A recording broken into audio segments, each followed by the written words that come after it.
تو میں اللہ نے یہ بھی فرمایا وما کان المؤمنون لینفروا کافہ، مومنین کے لیے یہ مناسب نہیں کہ سب کے سب جہاد میں نکل جائیں. پہلے تو کوئی باقاعدہ فوج نہیں تھی نا، تو سارے ہی جا رہے ہوتے تھے. تو اللہ نے فرمایا کہ سب بھی نہیں، پیچھے بھی کام ہے، ہر طرح کے شعبے زندہ ہونا ضروری ہے. اب تو ملکوں کی فوجیں بن چکی ہیں، حضرت عمر رضی اللہ تعالیٰ عنہ کے دور سے باقاعدہ یہ منظم ہونا شروع ہو گیا تھا. تو اب تو فوجیں، اب تو ظاہر ہے اب فوج لڑتی ہے. لیکن اگر فوج کسی ملک میں ناکافی ہو جائے لڑائی کے لیے، کسی اسلامی ملک کی بات کر رہا ہوں، تو پھر عوام پہ بھی جہاد فرض ہو جاتا ہے. اور پتہ ہے جہاد ایک ایسی چیز ہے کہ جب فرض عین ہوتا ہے نا تو حکومت پر واجب ہوتا ہے کہ اگر فوج کمزور پڑ رہی ہے تو جتنے جوان ہیں ان کو بھی لتر لگا کے بھیجے وہ بارڈر پہ، سمجھ رہے ہیں، اور ان کے لیے پیچھے رہنا جائز نہیں ہے. اور اگر وہ بھی کافی نہیں ہو رہے تو پھر عورت پہ بھی واجب ہو جاتا ہے کہ وہ بھی لڑے جا کے. فقہاء نے جہاد کے احکام بہت تفصیل سے بیان کیے ہیں کہ سب پہ واجب ہو جائے گا، جتنے بھی جوان ہیں، عوام پہ بھی واجب، اور حکومت پر یہ بھی واجب ہو جائے گا کہ اگر یہ کافی نہیں ہو رہے تو زبردستی بھیجے ان کو.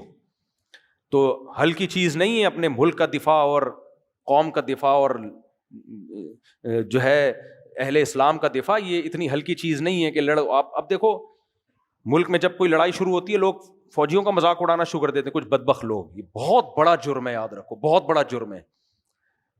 ایسے موقع پہ جب جنگ ہو رہی ہو نا، جنگ، اس موقع پہ کوئی مذاق اڑائے نا اپنے فوجیوں کا، 100 اختلافات تو ہمیں بھی ہیں، میں بیان بھی کرتا رہتا ہوں.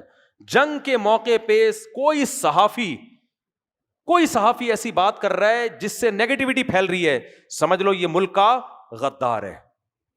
ایسے میں تو حق بھی چھپا لیا جاتا ہے، حق بھی چھپا لیا جاتا ہے. اس میں حق اور باطل نہیں دیکھا جاتا، اس میں یہ دیکھا جاتا ہے کہ کون سا ایسا کام ہے جس سے بارڈر میں لڑنے والے فوجیوں کے حوصلے پست ہوں گے. کوئی بھی ایسی بات کی جائے، ایسے میں حق بھی چھپا دیا جاتا ہے. اگر کسی کی غلطی ہے اس کو بھی پردہ ڈال دیا جائے گا. مثال کے طور پر کوئی کمانڈر میدان میں کھڑا ہوا فوجیوں کو حکم دے رہا ہے کہ آگے جاؤ، کوئی دوسرا آ کے بولتا ہے بھائی ایک کمانڈر تو 2 نمبر آدمی ہے. یار اب کہنے کی کیا ضرورت ہے؟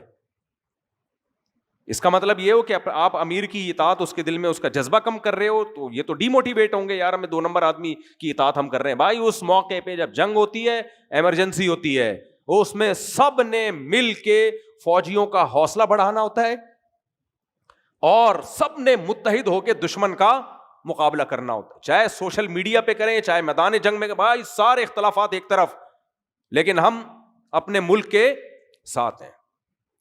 سوال ہی پیدا نہیں ہوتا کہ ہم جب انڈیا نے اٹیک کیا تھا تو بڑا اچھا ایک لوگوں میں جو مخالفین بھی تھے وہ بھی حامی ہونا شروع ہو گئے تھے، لیکن کچھ بدبخت ایسے خبیث تھے وہ آخری دن تک مخالفت کرتے رہے ہیں ہماری فورسز کی. خود ہی لڑیں، ہم تو نہیں لڑیں گے، انہی کا کیا کرتا ہے، اس طرح کی بکواسات کر رہے تھے. لیکن جب ادھر سے میزائل داغے گئے ہیں اور پاکستان کو فتح ہوئی ہے تو پھر آ گئے واپس پلٹ گئے نا. یہ منافقین کا یہی ہے، لا الہ ہؤلاء ولا الہ ہؤلاء.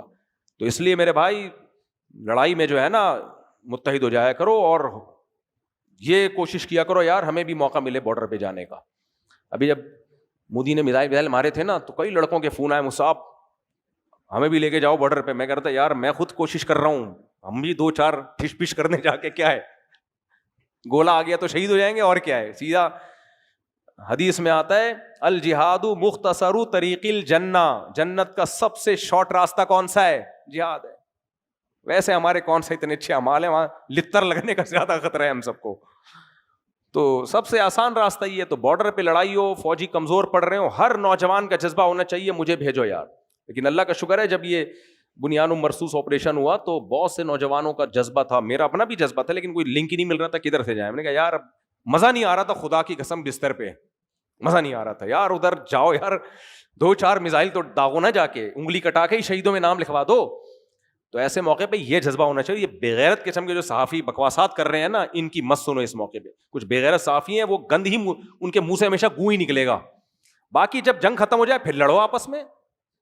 وہ تو ہم لڑ رہے ہیں، اللہ کا بڑا فضل ہے، سیاسی لڑائیاں بھی ہوں گی وغیرہ وغیرہ بھی ہوگا، تو پھر لڑو آپس میں. دشمن کے سامنے کیا ہے ایک.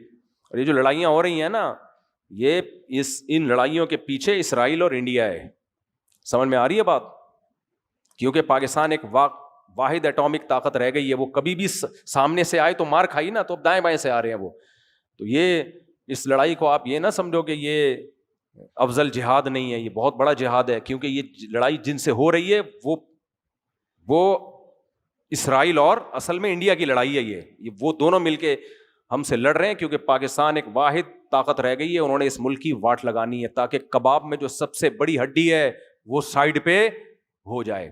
تو اس لیے جذبہ پیدا کرو اپنے اندر ایسے موقع پہ. تو یہ تو متحد ہونے کا بہترین موقع ہے. خیر جلدی سے میں ختم کرتا ہوں درس کو. ساری آج جہاد کی آیتیں، اللہ نے اتنی آیتیں بیان کی ہیں، ایسا زبردست